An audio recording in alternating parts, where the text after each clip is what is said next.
Hello friends, welcome back to my channel. వంట వచ్చేసి సాంబార్ అండి. దీనికి కావాల్సిన పదార్థాలు: మునక్కాయలు, ఉల్లిగడ్డ ఒకటి, 2 టమాటాలు, 4 ఎండుమిరపకాయలు, పుదీనా, చింతపండు పిసికి రెడీగా పెట్టుకున్నానండి. పప్పు ఉడకబెట్టిన తర్వాత రుబ్బి పెట్టుకున్నాను. ఇప్పుడు దీనికి కావాల్సిన పదార్థం చూసామండి. ఒక గిన్నె పెట్టాను, ఆయిల్ వేసుకోవాలి.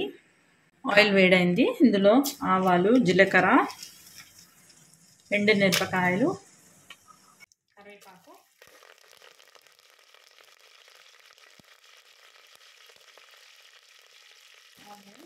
పచ్చిమిరపకాయలు, మునక్కాయలు వేయాలండి.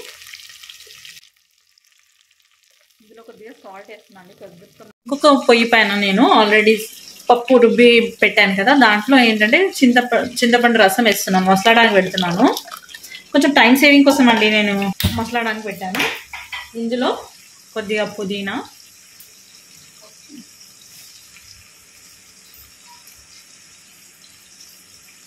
కరివేపాకు మనం పోపులో కూడా వేస్తాము, ఇందులో కూడా వేస్తాను. ఎందుకంటే మంచి స్మెల్ వస్తుంది పప్పుచారుకి. కరివేపాకు పుదీనా వేస్తే మంచి స్మెల్ వస్తుందని నేను యాడ్ చేస్తున్నాను ఇక్కడ మసలేటప్పుడు. ఇందులో సరిపడే ఉప్పు వేసేద్దాం మనము. ఇది మసలుతుంది, మసలడానికి పెట్టేశాను.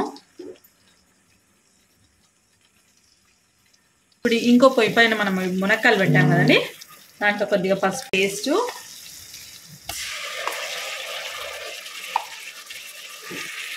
మునక్కాయలు అయ్యాయి కదండి. ఇందులో అల్లం ఎల్లిగడ్డ, టమాటోస్ వేసేస్తాను.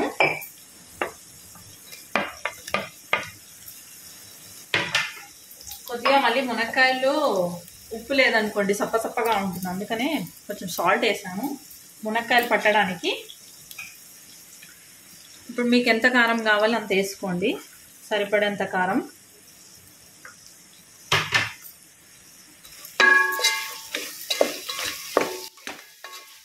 ఆయిల్ రిలీజ్ అవుతుంది చూడండి.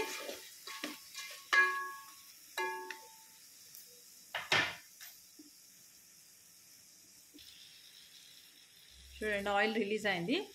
ఇప్పుడు మనం వాటర్ యాడ్ చేయాలి ఇందులో.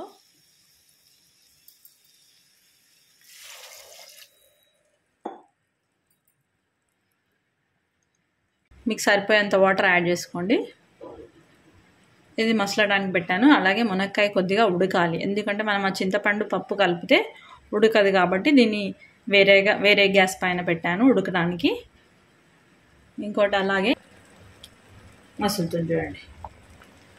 ఇది స్టవ్ ఆఫ్ చేసేస్తాను. మసలేది పప్పు, అది కొంచెం ఉడకగానే అందులో కలుపుతాను. మునక్కాయలు అది మరుగుతుందండి. దాంట్లో ఇప్పుడు మనం ఆల్రెడీ బాయిల్ చేసి పెట్టాం కదా పప్పు, చింతపండు రసం వేసేస్తున్నాను నేను. సాంబార్ అందరికి తెలుసా అండి, కాకపోతే నా స్టైల్లో చూపిస్తున్నాను. మీరు కావాలంటే ఇప్పుడు మునక్కాయల బదులుగా ఆనపకాయ, ముల్లంగి ఏవైనా యాడ్ చేసుకోవచ్చు, దోసకాయ, ఏది కావాలంటే అది. ఇదేంటంటే ఇప్పుడు వంట నేర్చుకునే వారికి బాగా ఉపయోగపడుతుందని నా ఉద్దేశం. ఇలా చూస్తానికి కలర్ఫుల్గా మసలాలండి. ఇంకా సో నేను సాంబార్ పౌడర్ వేస్తున్నాను. ఏదైనా సాంబార్ పౌడర్ మీ దగ్గర ఏది అవైలబుల్ ఉందో వేసుకోండి. నేను ఎంటీఆర్ వేస్తున్నాను. బాగా మరగాలండి. పప్పుచారు ఎంత మంచిగా మరిగితే అంత బాగుంటుందండి. పప్పుచారు బాగా మరిగిపోయింది. ఇది చూడండి, నా స్టైల్లో పప్పుచారు రెడీ అయింది. చూస్తుంటే ఎంత కలర్ఫుల్గా ఉంది కదండి. దీనిపైన నేను పోపు యాడ్ చేశానండి, ఎందుకంటే మంచిగా కనిపించడానికి వేసాను నేను. మళ్ళీ కావాలనుకుంటే పోపు వేసుకోండి, లేకపోతే పర్వాలేదు. నేను జస్ట్ వీడియో పర్పస్ కోసం మళ్ళీ పోపు వేసాను, బాగా కనిపించడానికి కోసం. ఇదండి, తిని చూస్తే మాత్రం మీరు రైస్తో తింటే సూపర్గా ఉంటుందండి. పాపడాలు, సల్ల మిర్చీలు దేనితోనైనా సర్వ్ చేసుకొని తినొచ్చండి, సూపర్గా ఉంటుంది మీకు. మీరు ఒకసారి ట్రై చేసి చూడండి నా విధానంలో. Thank you for watching. Please subscribe my channel. Thank you.